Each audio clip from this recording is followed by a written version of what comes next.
E aí, beleza? Eu, Daniel da Vegan Lover, trazendo dicas para você fazer o melhor queijo vegetal que você já comeu.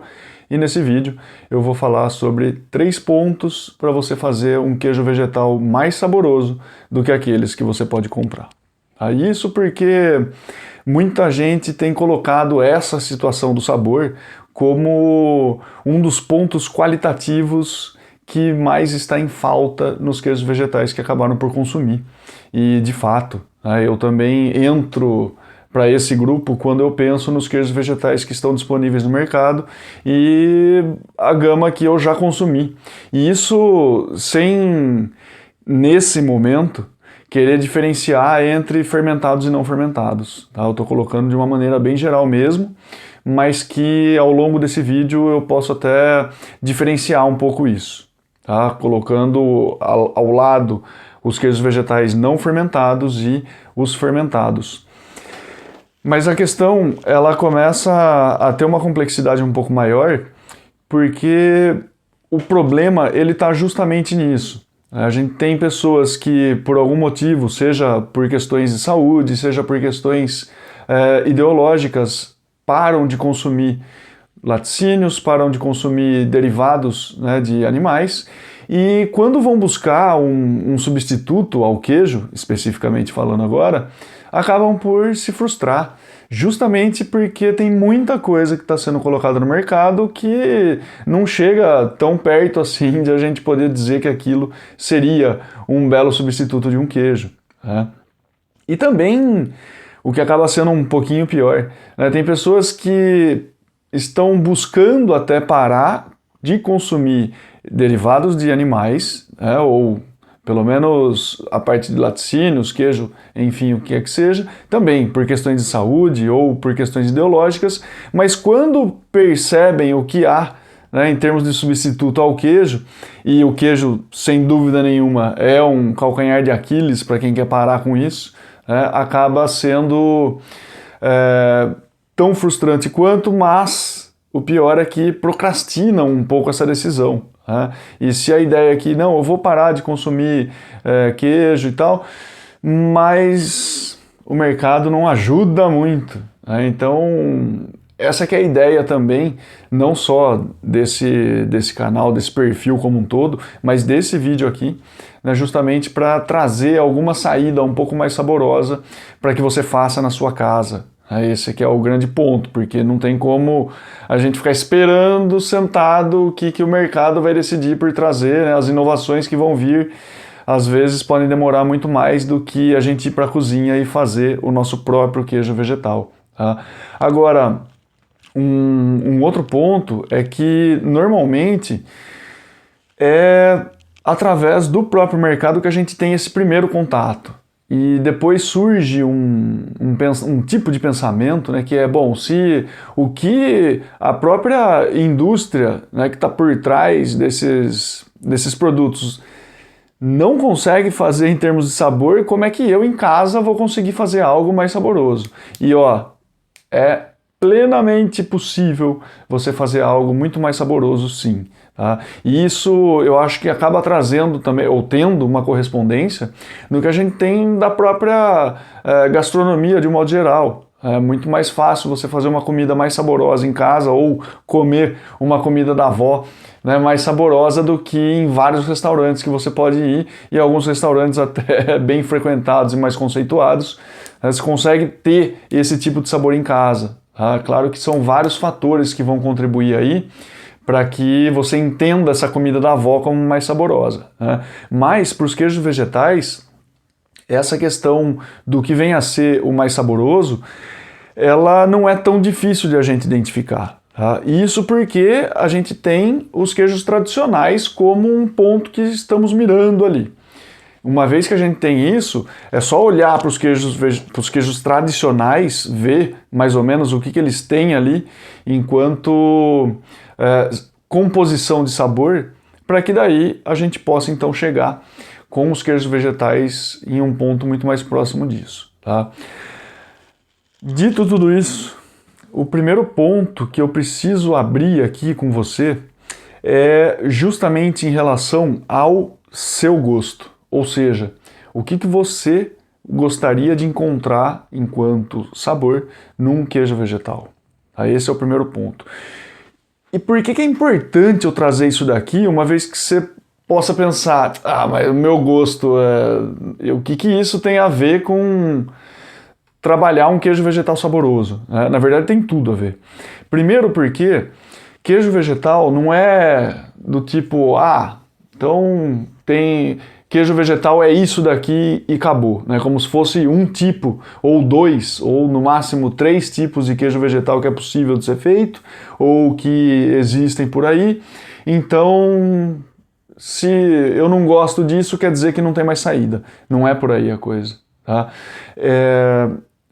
Eu entendo um pouco esse tipo de pensamento quando ele surge, justamente porque se a gente for perceber o contato que a gente teve ou que a gente tem com queijo tradicional, por exemplo, ele também é bem restrito.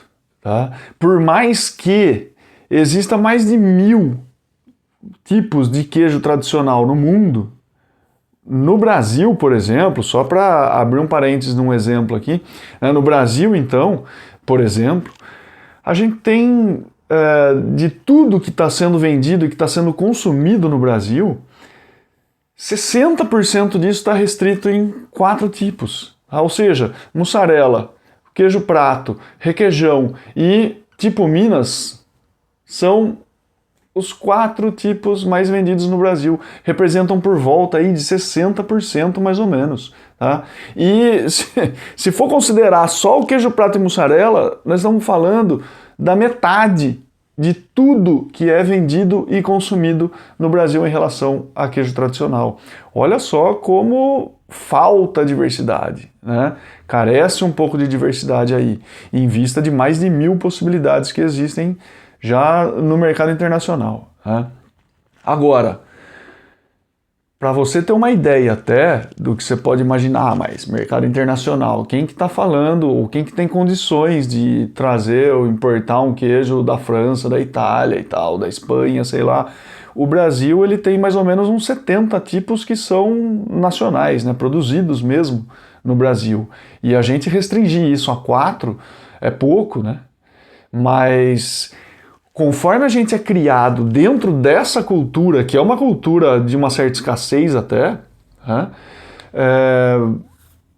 quando a gente olha para os queijos vegetais, a gente está transpondo isso também. Então, é muito fácil você olhar para esse universo dos queijos vegetais e imaginar também 3, 4 possibilidades só. Quando não, quando existe uma possibilidade muito maior de produção. Inclusive possibilidades que nem existem ainda e que talvez você vá produzir essa possibilidade. Porque a quantidade de arranjos que a gente pode fazer, primeiro em relação aos ingredientes da base, depois em relação aos ingredientes de saborização, que esse vai ser o próximo tema que eu vou entrar aqui, é muito grande. Tá?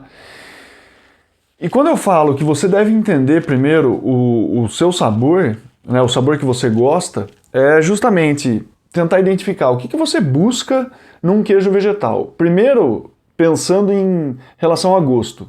Tá? Que ele seja parecido com um queijo tradicional.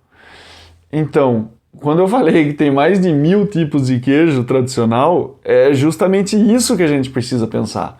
Você falar, eu quero um queijo vegetal que lembre um queijo feito com leite de vaca, não adianta muito, né? Porque ainda assim o universo é muito grande. Então, para melhorar um pouco isso, para a gente refinar um pouco esse tipo de pensamento, vamos imaginar, pelo menos entre os 3 principais, pensando em queijo, os 3 principais gostos básicos que podem aparecer num queijo. Tá? Ou seja, o salgado, obviamente, o doce, que ele pode aparecer sim, e o azedo. Esses são os 3 principais pontos que vão estar num queijo. E o doce, por incrível que pareça, ou mais estranho que você ache, ele está presente sim, porque a lactose é um tipo de açúcar. Né? E aí, queijos que são muitas vezes mais fermentados, eles vão ter menos dulçor e mais acidez. Tá? E depois, queijos que podem ser mais fermentados, mas eles também são mais curados. Dentro desse processo de cura, o que pode acontecer? Essa acidez que ela estava muito elevada num princípio, ao longo desse processo de cura, ela vai diminuir. Porque existem micro-organismos ali que vão transformar parte desse ácido que está presente nessa massa em outros compostos, né? E podem, inclusive, acentuar um pouco um certo dulçor. Por exemplo, um queijo tipo parmesão, ele tem uma certa acidez, um certo dulçor. Um queijo tipo suíço, ele tem também um certo dulçor. Né? E isso é por conta desse processo de maturação e tal, enfim. Mas o que eu quero dizer com isso é que é possível a gente trazer esse tipo de ideia para o mundo dos queijos vegetais e a gente construir, né, essa miríade de sabores aí, tá? Por isso que é importante você pensar o que você gosta, tá? Qual que é essa diversidade, então?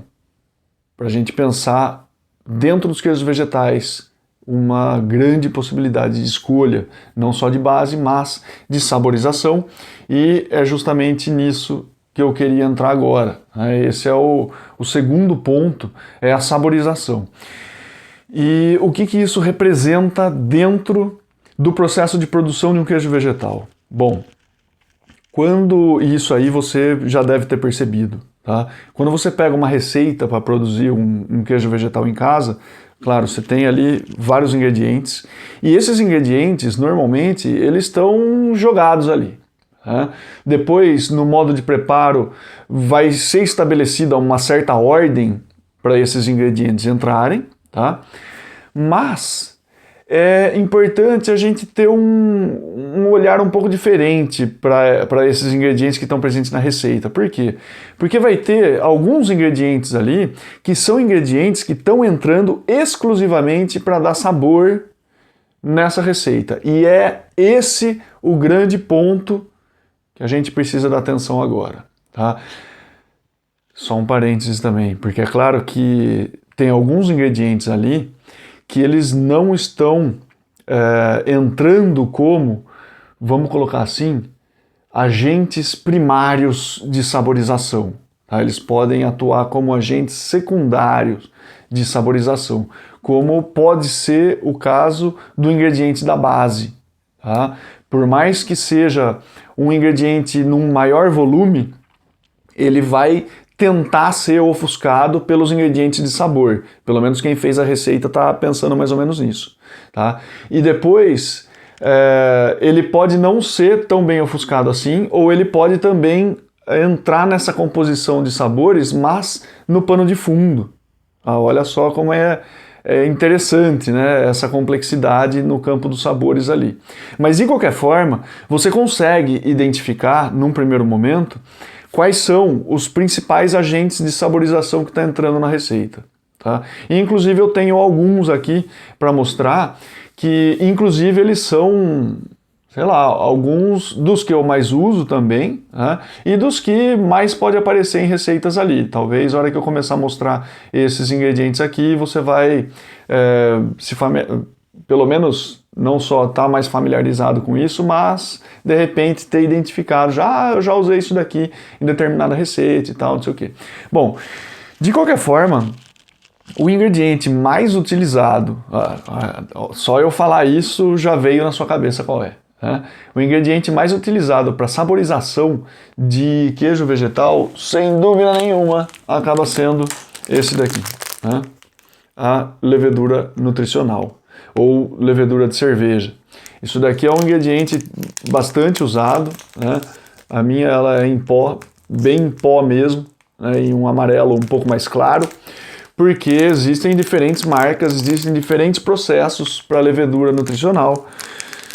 Então isso daí, claro que vai impactar no gosto também. Se você tem um ingrediente de boa qualidade, você vai ter um resultado final também com uma qualidade um pouco melhor.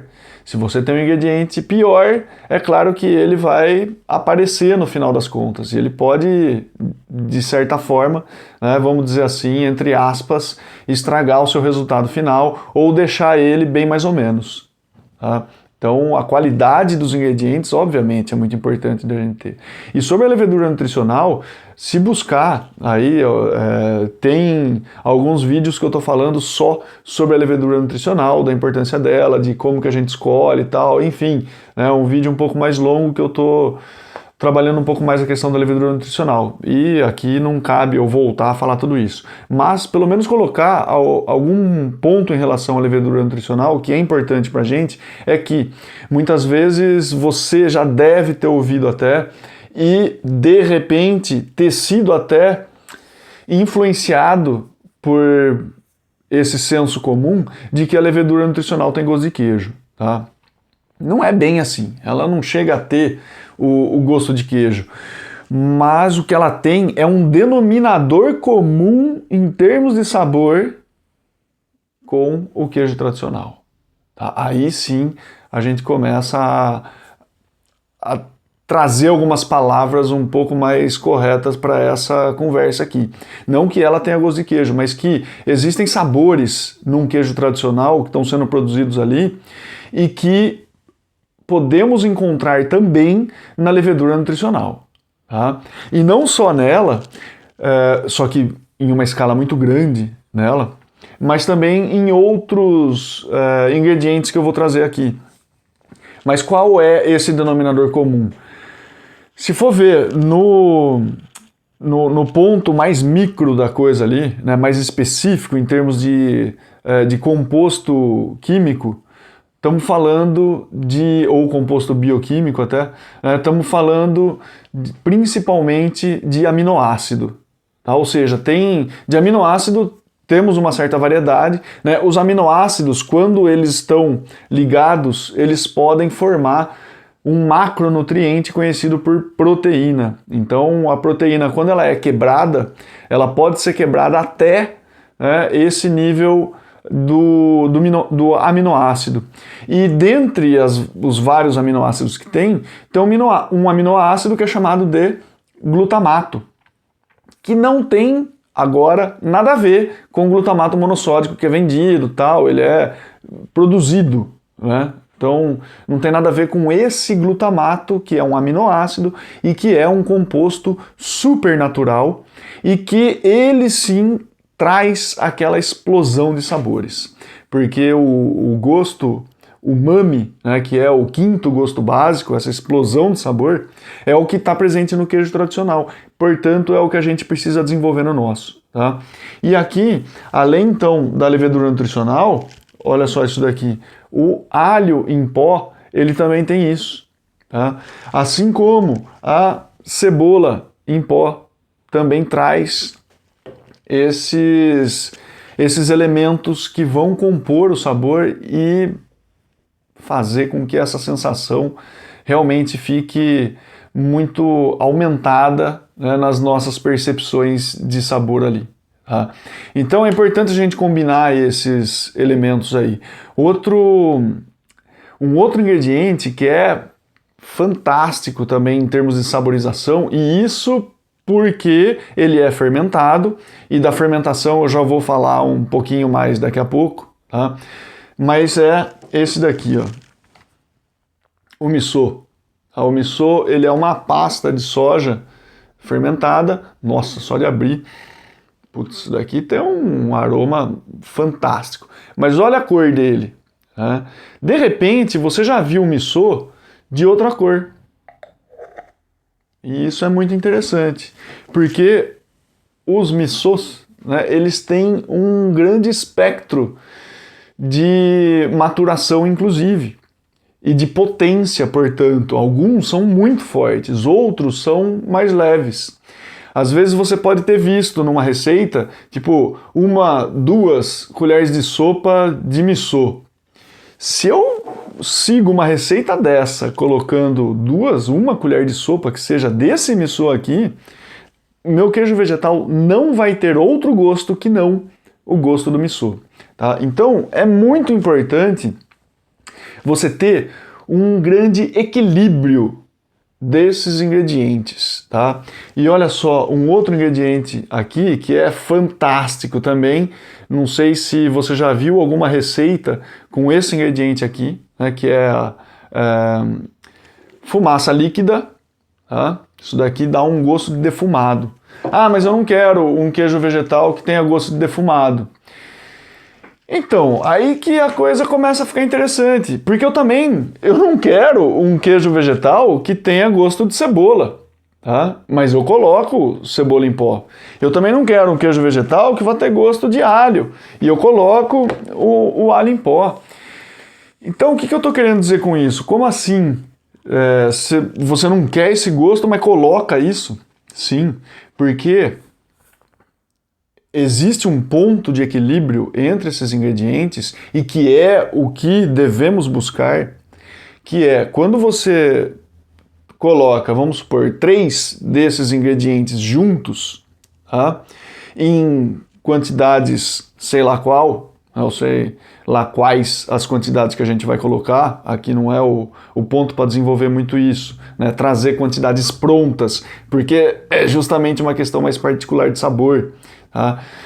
E também depende de vários outros fatores. Mas quando você coloca, pensa só, 3 ingredientes juntos, então vamos dizer, né, o alho em pó, a cebola em pó e a levedura nutricional. Você coloca esses 3 ingredientes aqui num queijo vegetal, o grande lance do equilíbrio é justamente quando você comer esse queijo vegetal, ele não vai ter gosto de alho em pó, ele não vai ter gosto de cebola em pó, não vai ter gosto de levedura nutricional, mas ele vai ter um quarto gosto, que é meio que a combinação desses 3.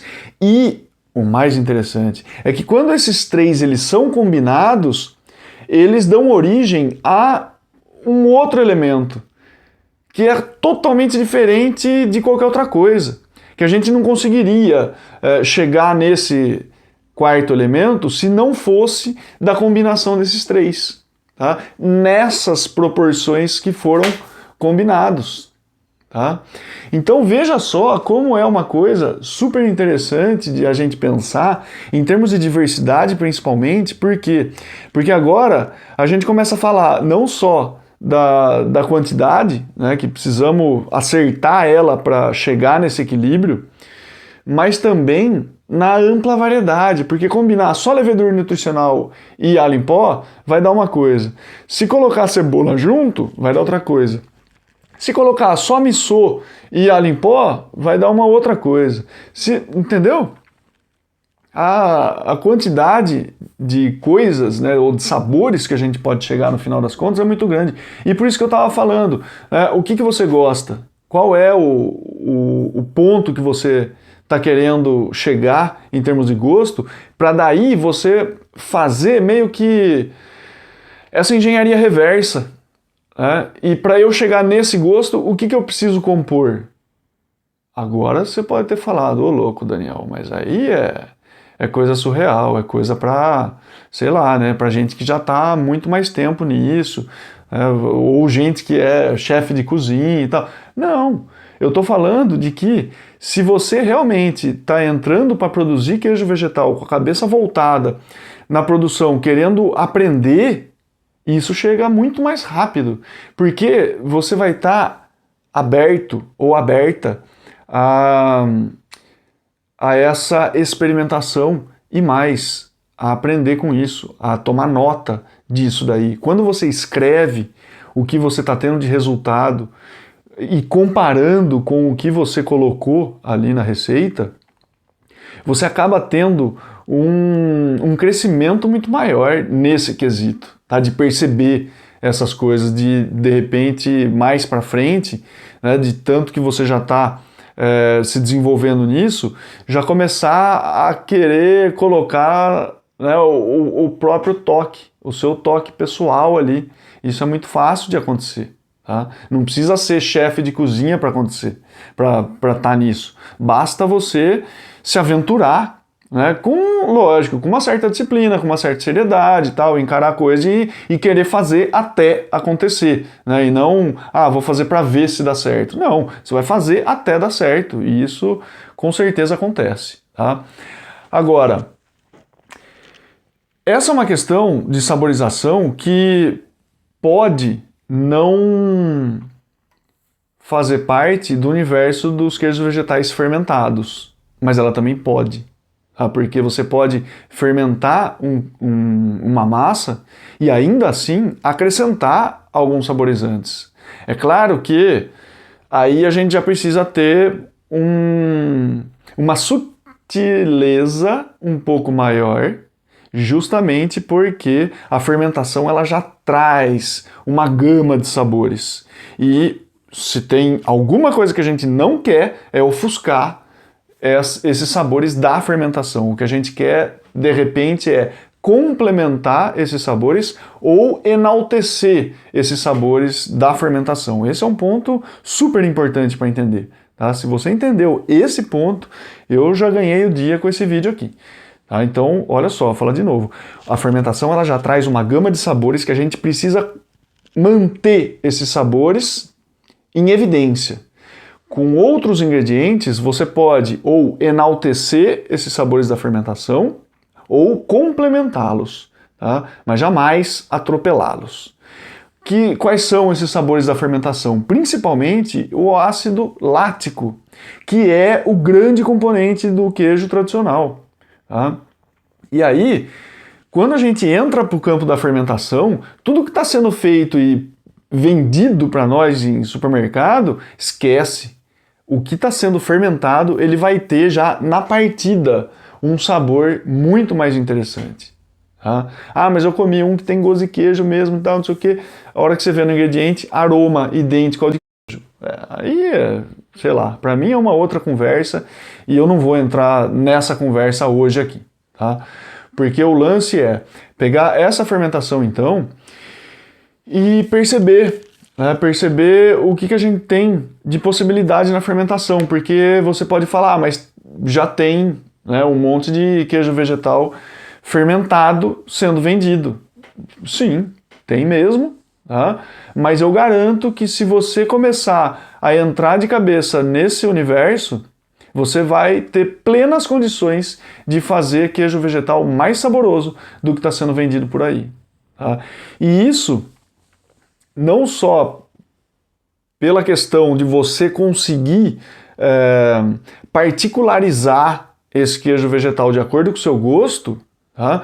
Mas também porque o que está sendo vendido, assim, você não sabe há quanto tempo foi feito, né, há quanto tempo que ele está lá maturando, e esse processo de maturação, estamos falando de um alimento vivo, né, ele vai mudando ao longo do tempo. Às vezes você pega ele num estágio mais avançado, a hora que você vai comer, ele tem uma acidez um pouquinho maior do que aquela que você gostaria de ter. E quando você produz na sua casa, você consegue interromper essa fermentação, interromper entre aspas, essa fermentação justamente no ponto que você mais gosta. Né? Esse é um detalhe que faz toda a diferença. Depois, você não sabe também se essa pessoa que produziu ou essa marca que produziu esse queijo vegetal, o probiótico que ela utilizou, qual que era? Isso daí vai fazer diferença também, seja por fermentação selvagem, seja por fermentação domesticada. E explico essa diferença agora para você perceber. Quando a gente fala de fermentação selvagem, ou seja, de probióticos que eles são passíveis de serem produzidos em casa para a gente utilizar, a gente vai meio que cultivar ali as bactérias que vão fermentar a nossa massa e elas são produtoras de ácido lático. Você já deve ter ouvido ou até feito através do Rejuvelac, por exemplo. Só que o Rejuvelac ele vai trazer sabores diferentes dependendo do tipo de grão que a gente vai usar, do tipo de cereal que a gente vai usar. Tá? Se você fizer um Rejuvelac de millet ou eu acho que é de painço, não é painço, é milina. Nossa, eu não lembro o nome dele em português agora. É millet, eu não sei mesmo. alguma coisa milheto. É que eu tô com milharina na cabeça, mas não é. Milharina é uma farinha que você compra ali para fazer. Mas isso daí tá atrapalhando o vinho, o nome, enfim. Mas é isso daí, né? O millet ou bulgur também é conhecido, né? Bulgur é um outro ingrediente também muito interessante para fazer. E isso daí dá um sabor bem diferente do que a quinoa traz de sabor, tá? E sem contar, depois, a hora que você entra para vegetais fermentados, por exemplo, seja o tipo de vegetal que você vai usar, seja fermentado em salmoura, seja feito através da salga seca, um chucrute, por exemplo, ou a água do chucrute. Enfim, para onde quer que você vá, você vai ter sabores que vão ser diferentes, tá? Olha só, é importante agora fazer um disclaimer aqui, né? Porque assim, não estou querendo dizer que, mas então se eu colocar um queijo vegetal na sua frente, você vai comer e você vai saber qual foi o probiótico que fez isso? Não vou saber, é bem difícil disso acontecer, tá? Mas o que eu estou querendo dizer é que se você fizer um rejuvelac de quinoa e um com chucrute e fizer 2 queijos vegetais e tal, não sei o que, fizer todo o processo igual, no fim das contas, a hora que você comer os 2 lado a lado ali, você vai perceber diferença. E dentre esses 2, você vai perceber uma diferença tal qual esse aqui eu gosto mais, esse aqui eu gosto menos. Então você já sabe para qual rumo você vai começar a caminhar a partir de agora, né? Ou, isso daqui eu não gostei muito não, então esquece esse tipo de técnica, você não precisa insistir nela se você não gostou. Começa a se aprofundar numa outra, né?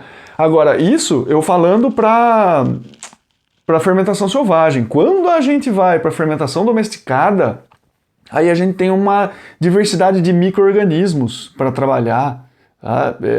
Nomes diferentes, né? Tem Streptococcus thermophilus, Lactobacillus bulgaricus, Lactococcus lactis lactis, Lactococcus lactis cremoris, Leuconostoc mesenteroides, Propionibacterium shermani, ou seja, tem uma série de micro-organismos ali e que eles também vão direcionar o sabor para caminhos diferentes, tá? E é muito interessante quando você começa a trabalhar com esse tipo de micro-organismo.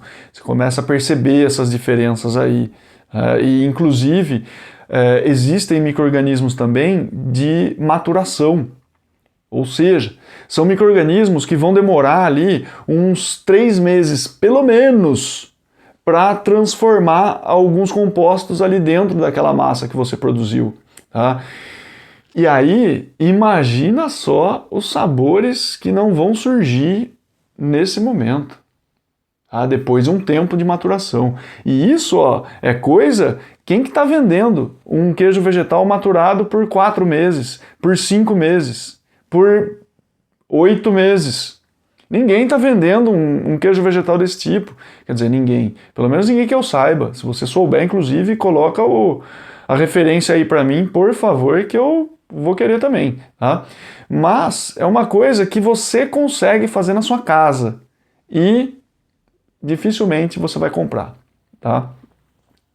E sem dúvida nenhuma vai ser bem mais saboroso do que tudo que você tem à mão, que você pode comprar. Então, no resumo da ópera aqui, perceba que tem uma série de possibilidades, tem uma grande diversidade para a gente saborizar o nosso queijo vegetal no caminho de ele ficar melhor do que o que está sendo oferecido para nós no mercado, tá? Melhor do que a gente pode comprar. Então, até de repente, uma sugestão é você voltar esse vídeo e anotar até alguns pontos interessantes que eu falei em relação à saborização, em relação à fermentação até, né, para que você avance nos seus estudos, né? De repente, se você tem mesmo interesse nisso tudo aqui, eu acho que vale muito a pena você ter um caderninho e começar a tomar nota de várias coisas.